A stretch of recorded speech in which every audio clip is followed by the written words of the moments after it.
The Southern Plains, before the borders, before the nations. Grass stretches to the horizon. Blue stem, grama, buffalo grass. The wind moves across it in waves, endless and hypnotic. Buffalo, millions of them, moving in herds so vast they darken the prairie, their hooves thundering like distant storms. This is the Llano Estacado, the Caprock, the Edwards Plateau, the Rio Grande Basin. To the east, forests. To the west, mountains and desert. And through it all, movement. Trade routes cross the plains.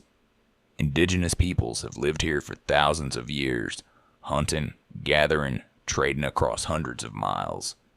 But by the early 1700s, something is changing. A new power is moving south, fast, mounted, organized. Another power, older, established, skilled in survival, is being pushed west and south, away from the open plains.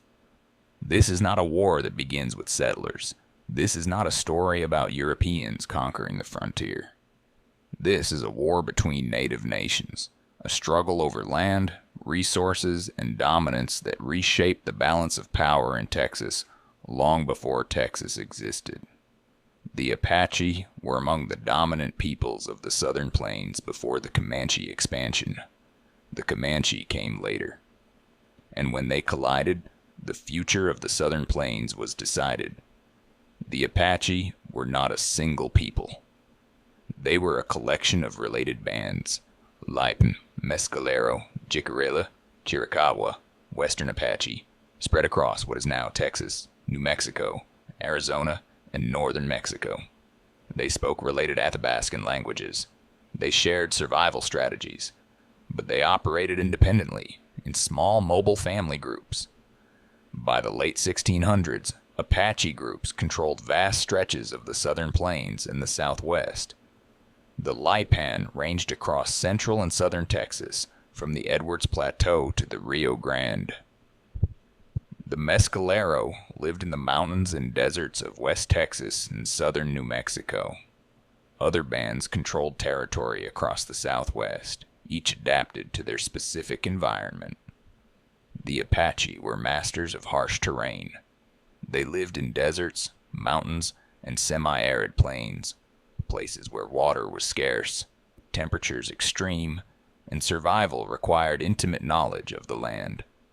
They hunted deer, antelope, and bighorn sheep. They gathered mescal, nuts, and berries. They fished rivers and traded with neighboring peoples. And they hunted buffalo.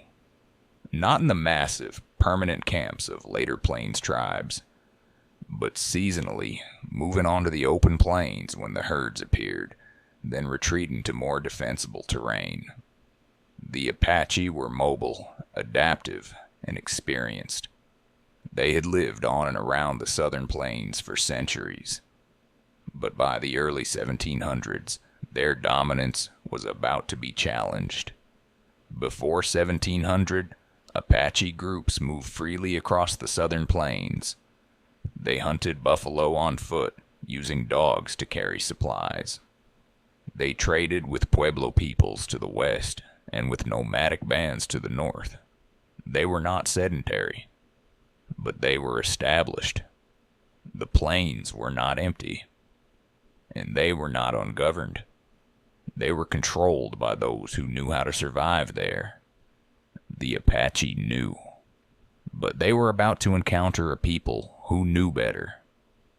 The Comanche did not originate on the Southern Plains. They were Shoshone-speaking people from the highlands of what is now Wyoming and Colorado. They lived in the mountains, hunting on foot, surviving in a cold, resource-poor environment. But in the late 1600s, they acquired horses. The Spanish had brought horses to the Americas in the 1500s. By the mid-1600s, horses were spreading northward through trade, theft, and the chaos of the Pueblo Revolt of 1680, which scattered thousands of horses into the wild. Indigenous peoples across the Southwest and plains acquired horses. But the Comanche transformed themselves with the horse in a way no other people did. The Comanche became one of the most effective light cavalry cultures in North America. Boys learned to ride before they could fully walk. By adolescence, they could shoot arrows with lethal accuracy at full gallop, control a horse with their knees alone, and ride for days with minimal rest. Mounted, the Comanche were fast, mobile, and deadly. They could cover extraordinary distances in a day. They could strike, scatter, and regroup faster than any pursuing force. And they could hunt buffalo on horseback, killing far more, far faster than any people hunting on foot. This was not just a tactical advantage. It was a revolution in survival, economy, and power. And the Comanche used it to move south. By the early 1700s, the Comanche were descending from the mountains onto the southern plains. They were not refugees. They were conquerors. They came in force, mounted, organized, and relentless. They moved into regions long used by Apache bands. The southern plains were rich in buffalo. The herds were vast, reliable, and central to survival for anyone living on the plains. Access to buffalo became a central source of competition. The Apache hunted buffalo seasonally, on foot and later on horseback. The Comanche hunted buffalo constantly, on horseback, with far greater efficiency. The result was competition, and competition became conflict. The exact date of the first major Comanche-Apache conflict is unknown, but by the 1720s, the war was underway. Comanche war parties attacked Apache camps on the plains. They burned lodges, scattered herds, and killed or captured Apache people. The Apache fought back. They were experienced warriors, skilled in ambush and desert warfare. But on the open plains, the Comanche had the advantage. They were faster. They had more horses. They could strike and retreat before the Apache could mount an effective defense. And they were pushing south in numbers the Apache could not match. By the mid-17th century, the balance of power had shifted. Many Apache bands were gradually pushed off, not overnight, not in a single battle, but steadily, relentlessly. Lipan Apache bands retreated from the open plains toward the Edwards Plateau and the Rio Grande. Mescalero bands withdrew into the mountains and deserts of West Texas and southern New Mexico. Other Apache groups were pushed west into Arizona and northern Mexico. The Comanche took their place. They controlled the Llano Estacado, the Caproc, the Brazos and Red River valleys, the heart of the southern plains. This was not inevitable. It was the result of strategic adaptation, mounted warfare, and numerical superiority. The Apache had been displaced. The Comanche were now the dominant power, and they would remain so for more than a century. By 1750, the Comanche were the dominant power on the southern plains from the Arkansas River to the Edwards Plateau. They called their territory Comancheria, a vast expanse larger than most European nations. They dictated trade routes, controlled access to buffalo, and raided settlements across Texas, New Mexico, and northern Mexico with impunity.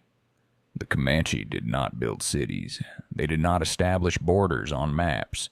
They exercised power over the plains in ways comparable to a regional state. And the Apache, once the dominant power, were now on the margins. The Apache did not disappear. They adapted. Pushed into the mountains and deserts, they shifted their survival strategies. They raided Spanish and Mexican settlements for cattle, horses, and supplies. They traded with other displaced peoples, Kiowa, Wichita, and eventually Comanche bands, when temporary alliances served mutual interests, and they continued to move through canyons, across deserts, into northern Mexico, and back. The mountains and deserts offered defensible terrain. The Apache knew these places better than anyone, but they had lost the plains, and with them, access to the buffalo herds that had sustained large-scale hunting. The loss reshaped Apache society.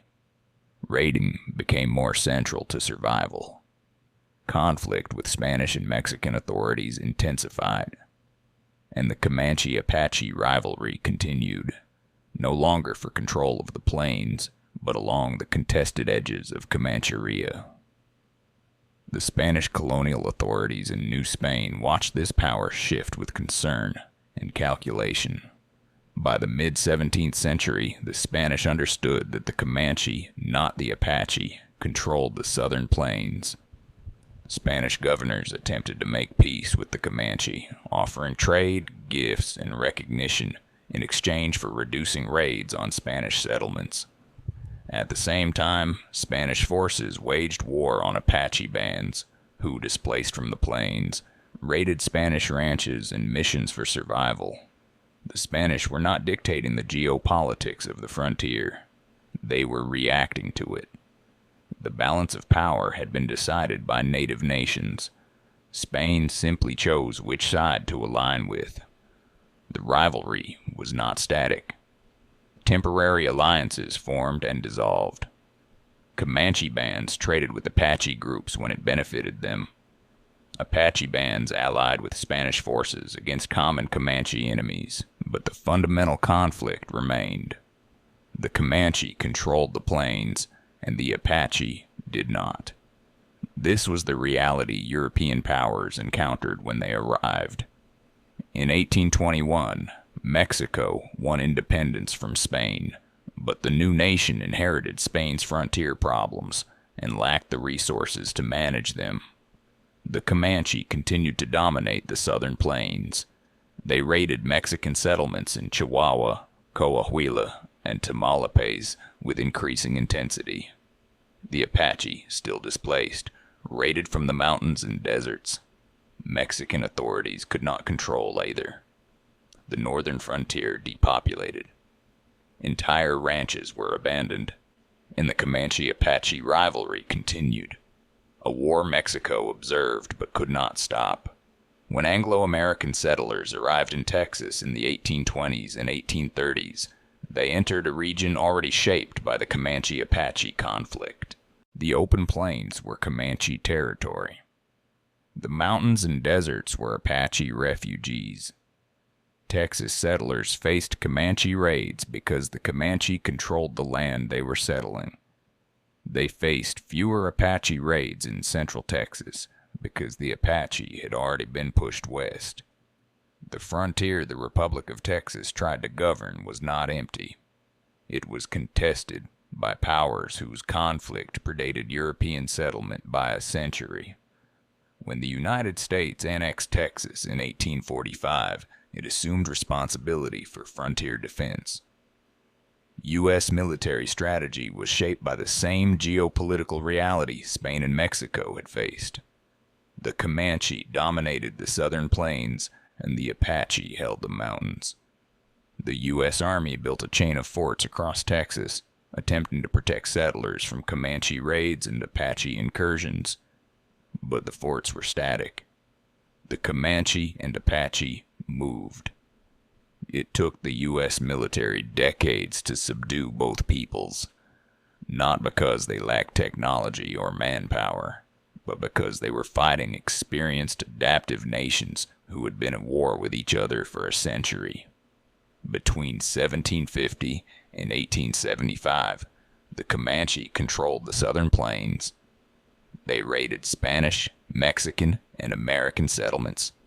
They dominated trade networks. They dictated the terms of peace and war across Texas and the Southwest. This dominance was the direct result of their displacement of the Apache in the early 1700s. The Comanche-Apache War was not a footnote. It was the defining conflict of the southern plains for more than a century. The Apache, pushed into the mountains and deserts, became the primary antagonists of Spanish and Mexican authorities in the Southwest. Their raiding economy, driven by displacement and survival, destabilized northern Mexico and shaped U.S. Apache conflicts in Arizona, New Mexico, and West Texas. The Apache Wars of the late 1800s, Geronimo, Victorio, Nana, were the final chapters of a story that began when the Comanche pushed them off the plains.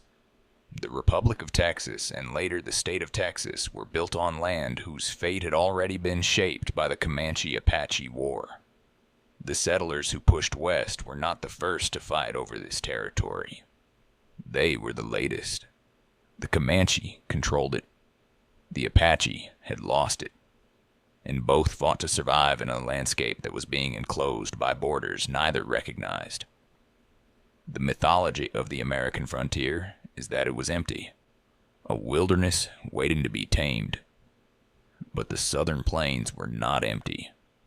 They were governed by the Comanche, who had taken them from the Apache through strategic adaptation and mounted warfare. The frontier wars of the 1800s were not between civilization and savagery. They were between expanding European states and established native powers who had already fought their own wars for dominance. The land was contested long before Anglo settlement, and the outcome of that earlier contest shaped everything that followed. The southern plains today, flat, vast, wind moving through endless grass. A historical marker stands beside a highway in West Texas. It mentions Comanche raids. It mentions Apache presence. It does not mention the war between them. The land is quiet now, fenced, divided into counties, ranches, oil fields. But the history is in the ground. Before Texas was a republic, before it was a state, before European borders divided the land, the southern plains had long been used and occupied by Apache bands. They hunted buffalo. They moved with the seasons. They controlled the open grasslands. Then the Comanche came, mounted, fast, organized. They pushed south from the mountains of Wyoming and Colorado, descending onto the plains in the early 1700s. And they pushed the Apache out. Not in a single battle, not in a single year, but steadily, relentlessly, over decades. By 1750, many Apache bands had been displaced. The Comanche controlled the southern plains. This was one of the defining conflicts of the region. A war that lasted more than a century. A war that shaped the future of Texas, New Mexico, and the Southwest. But it is a war most history books barely mention, because it complicates the narrative. The frontier was not empty. It was contested by native nations who fought for land, resources, and survival long before Europeans arrived. The Comanche-Apache War was not a prelude to the real history. It was the history. It determined who controlled the plains when Spain, Mexico, and the United States tried to govern them. It shaped the raiding economies, the trade networks, and the military strategies of the 1800s. And it explains why the southern plains were so difficult to conquer, because they had already been conquered once by the Comanche, who defended them fiercely for more than a century. The Apache did not disappear. They retreated into the mountains and deserts, where they continued to fight against Spain, Mexico, and the United States for another 150 years. But they never reclaimed the plains. The Comanche held them until the U.S. Army, through industrial warfare and the extermination of the buffalo, destroyed the foundation of Comanche power. By 1875, both the Comanche and the Apache had been confined to reservations. Their war was over, but the land remembers. The rivalry that shaped Texas history for more than a century is written into the geography. Into the plains the Comanche controlled, the mountains the Apache defended, the borderlands both peoples crossed in pursuit of survival. This is Texas history, older than the state, older than the borders, A war that began before detailed written records captured it, but a war that decided the fate of the frontier before settlers ever arrived.